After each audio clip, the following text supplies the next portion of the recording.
காரசாரத்துக்கு பேர் போன ஊருன்னாலே அது ஆந்திரா தாங்க. இன்னைக்கு அந்த ஊரு ஸ்டைல்ல ஆந்திரா சில்லி சிக்கன் எப்படி செய்யுது அப்படின்னு பார்க்கலாமா? இப்பதான் என்னோட சேனலை ஃபர்ஸ்ட் டைம் பார்க்குறீங்க அப்படின்னா சப்ஸ்கிரைப் பண்ணிடுங்க. இந்த சில்லி சிக்கன் செய்கிறதுக்கு மிக்ஸி ஜாரில் ஒரு கைப்பிடி அளவுக்கு கொத்தமல்லி இலை, அதோட 2 பச்சை மிளகாய் சேர்த்துக்கோங்க. சேர்த்துட்டு இந்த மாதிரி கொரன்னு அரைச்சி எடுத்துக்கோங்க.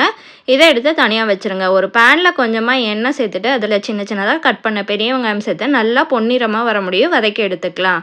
இதோட கொரன்னு அரைச்சி எடுத்த மல்லியையும் பச்சை மிளகாவையும் சேர்த்துட்டு அது கூட கொஞ்சமாக இஞ்சி பூண்டு விழுது சேர்த்து நல்லா வதக்கி எடுத்துக்கலாம்.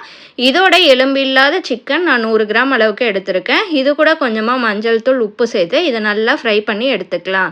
இந்த அளவுக்கு நல்லா ஃப்ரை பண்ணி எடுத்துக்கோங்க. இப்போ இந்த சிக்கன் வேகிறதுக்கு தேவையான அளவு தண்ணி சேர்த்து ஒரு மூடி போட்டு க்ளோஸ் பண்ணி ஒரு 4லேருந்து 5 நிமிஷம் முடியும் வேக வச்சு எடுத்துக்கலாம். சிக்கன் வெந்ததுக்கப்புறமா இதோட கொஞ்சமாக கரம் மசாலா தூள், இது கூட நீளமாக கீரைன ஒரு 2 பச்சை மிளகா, கொஞ்சமாக கருவேப்பிலை சேர்த்துக்கோங்க.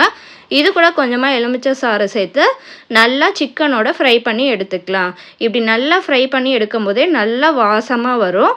இப்போ Andhra style chilli chicken ready ஆகிடுச்சு. இந்த வீடியோ பிடிச்சிருந்தது அப்படின்னா லைக் பண்ணுங்கள், ஹைப் பண்ணுங்கள். தேங்க்யூ.